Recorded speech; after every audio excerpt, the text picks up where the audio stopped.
Hello friends. तो आज हम लोग जानेंगे क्लास 11 का हिस्ट्री। तो आज हम लोग कोई चैप्टर 1 का क्वेश्चन आंसर करेंगे, दीर्घ उत्तरीय प्रश्न। तो आइए स्टार्ट करते हैं।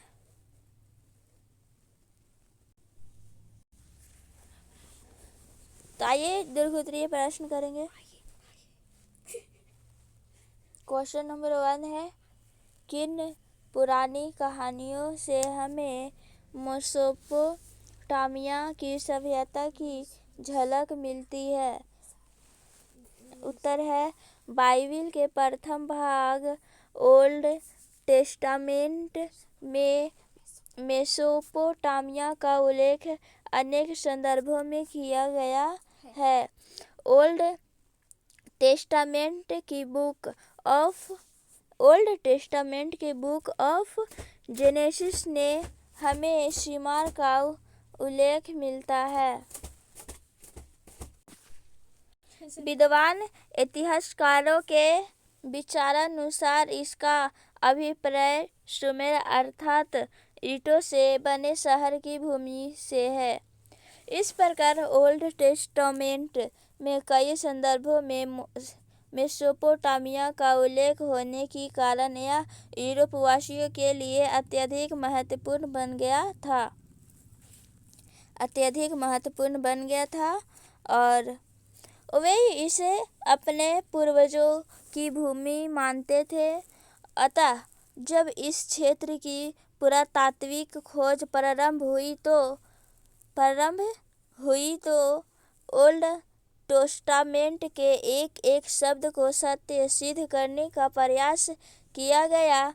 बाइबिल में वर्णित जलपलवन की कहानी मेसोपोटामिया के परंपरागत साहित्य में भी मिलती है। बाइबिल में इस कहानी के मुख्य पात्र को नोआ कहा गया है, किंतु मेसोपोटामिया के परंपरागत साहित्य में इसे जीवसुर्द अथवा उत्नापिष्टिम कहा गया है। बाइबिल के अनुसार यह जलप्लावन पृथ्वी पर संपूर्ण जीवन को नष्ट करने वाला था, किंतु ईश्वर ने जलप्लावन के बाद भी पृथ्वी पर जीवन की सुरक्षित रखने के उद्देश्य से नोआ नामक एक मनुष्य को चुना। नोआ ने एक अत्यधिक विशाल नाव का निर्माण किया और उसने सभी जीव जंतुओं का एक एक जोड़ा रख लिया। जब जलप्लावन हुआ तो बाकी सब कुछ नष्ट हो गया, किंतु नाव में रखे सभी जोड़े सुरक्षित बच गए। इस प्रकार धरती पर नए जीवन का प्रारंभ हुआ। इस प्रकार यूरोप के यात्री और विद्वान मेसोपोटामिया को अपने पूर्वजों की भूमि मानते थे। उल्लेखनीय है कि 1873 ईस्वी में अब ब्रिटिश म्यूजियम ने मेसोपोटामिया ने उस पट्टिका की खोज प्रारंभ की जिस पर बाइबिल में उल्लिखित जलप्लावन की कहानी अंकित की गई थी। तो उस खोज अभियान का संपूर्ण खर्च एक ब्रिटिश समाचार पत्र द्वारा उठाया गया। क्वेश्चन नंबर 2 है एज़टेक और मेसोपोटामिया लोगों की सभ्यता की तुलना करें। उत्तर एज़टेक और मेसोपोटामियाई लोगों की सभ्यताओं की तुलना निम्न प्रकार से की जा सकती है। 1. एज़टेक सभ्यता मध्य अमेरिकी सभ्यता थी क्योंकि इसका विकास मध्य अमेरिका में हुआ, जबकि मेसोपोटामियाई सभ्यता का विकास वर्तमान इराक गणराज्य के भूभाग पर हुआ था। 2. एज़टेक सभ्यता में चित्रात्मक लिपि का प्रचलन था, अतः उनका इतिहास भी चित्रात्मक ढंग से ही लिखा जाता था। दूसरी तरफ मेसोपोटामिया सभ्यता की लिपि को क्यूनिफॉर्म अर्थात किलाकार लिपि के नाम से जाना जाता था। लतीनी शब्द में क्यूनियस और फॉर्मो को मिलाकर क्यूनिफॉर्म शब्द बना है। क्यूनियस का अर्थ है खूंटी और फॉर्म का अर्थ है आकार। इस प्रकार से इस सुलिपि का विकास चित्रों से हुआ। इस सभ्यता में लिपि के कार्यों को सम्मान की दृष्टि से देखा जाता था। एक सुसंगठित लेखन कला की वजह से ही मेसोपोटामिया में उच्च कोटि की साहित्य का विकास संभव हुआ। थर्ड नंबर है एज़टेक सभ्यता का विकास 12वीं और 15वीं शताब्दी के मध्य 12वीं और 15वीं शताब्दी के मध्य अतः यह सभ्यता ऐतिहासिक युग में विकसित होने वाली सभ्यता था।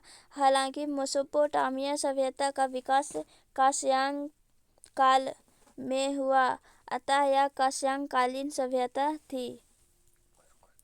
4 नंबर है एज़टेक सभ्यता के अंतर्गत श्रेणीबद्ध समाज की संरचना थी। अभिजात वर्ग की समाज में अहम भूमिका थी। अभिजात वर्ग में पुरोहित, उच्च कुलों में उत्पन्न लोग और वे लोग भी शामिल थे जिन्हें बाद में प्रतिष्ठा प्रदान की गई थी।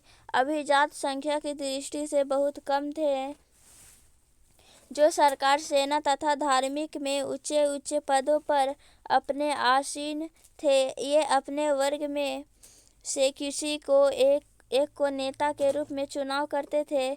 चुना हुआ व्यक्ति आजीवन शासक के पद पर बना रहता था। समाज में पुरोहितों, योद्धाओं और अभिजात वर्ग के लोगों को अत्यधिक सम्मान की नज़र से देखा जाता था। हालांकि मेसोपोटामियाई समाज की श्रेणीबद्ध समाज था, इसमें भी उच्च एवं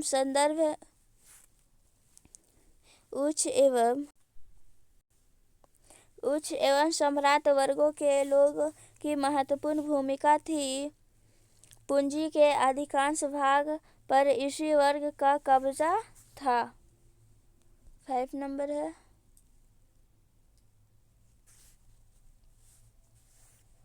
दोनों सभ्यताओं में शिक्षा की विशेष महत्व दिया जाता था।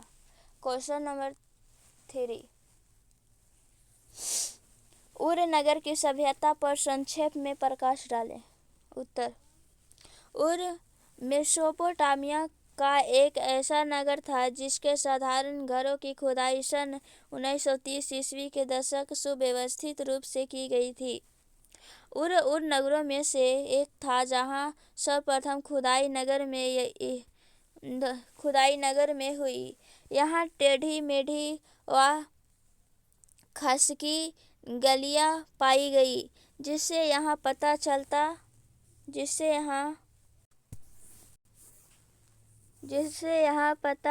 चलता है कि पहियों वाली गाड़ियां वहां के अनेक घरों तक नहीं पहुंच सकती थी। अनाज के बारे में वे लोग ईंधन के गट्ठे संभवतः गधे पर लाद कर घर तक लाए जाते थे।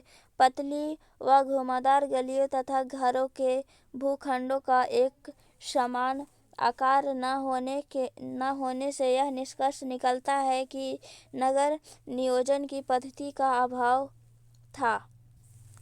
वहाँ गलियों के किनारे जल निकासी के लिए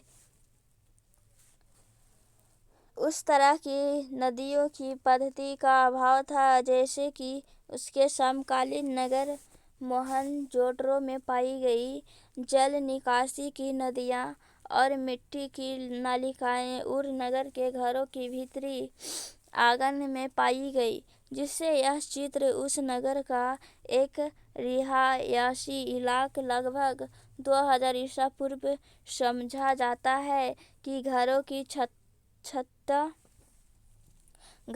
छतों का ढलान भीतर की ओर होता था। वर्षों का पानी निकास नलियों के माध्यम से बने हुए हौजों में ले जाया जाता था। फिर भी ऐसा प्रतीत होता था कि लोग अपने घर का सारा कूड़ा कचरा गलियों में डाल देते थे, जहां आने जाने वाले लोगों के पैरों के नीचे आता रहता था। इस प्रकार बाहर कूड़ा डालते रहते थे, गलियां की सतहें ऊंची उठ जाती थी, जिसके कारण कुछ समय बाद घरों की दहलीजों को भी ऊंचा उठाना पड़ता था, जिससे वर्षा के पश्चात कीचड़ बाहर घरों के भीतर न आ सके। कमरों के अंदर रोशनी खिड़की नहीं बल्कि उन दरवाजों से होकर आती थी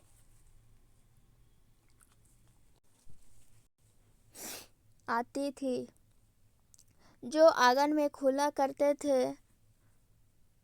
इससे घरों में रहने वाले परिवारों को गोपनीयता भी बनी रहती थी। घरों के बारे में विभिन्न अंधविश्वास प्रचलित थे, जिनके विषय में उड़ में पाई गई सुकून अपशकुन संबंधित बातों पट्टिकाओं पर लिखी मिली है। जैसे घर की दहलीज ऊंची उठी हुई हो तो वह धन दौलत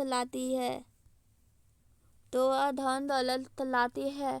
सामने का दरवाजा अगर किसी दूसरे के घर की ओर न खुले तो वह सौभाग्य प्रदान करती है, लेकिन अगर घर की लकड़ी का मुख्य दरवाजा भीतर की ओर खुलकर बाहर की ओर खुले तो पत्नी अपने पति के लिए यंत्रण का कारण बनेगी। उस उड़ में नगरवासियों के लिए एक कब्रिस्तान भी था, जिसमें शासकों तथा जन साधारण की समाधियां पाई गई, लेकिन कुछ लोग साधारण घरों के फर्शों के नीचे भी दफनाए हुए पाए गए। तो थैंक यू फ्रेंड्स, मैं हिस्ट्री का चैप्टर 1 का सारा दीर्घ उत्तरीय प्रश्न मैं करा दी हूँ। नेक्स्ट वीडियो मिलते हैं।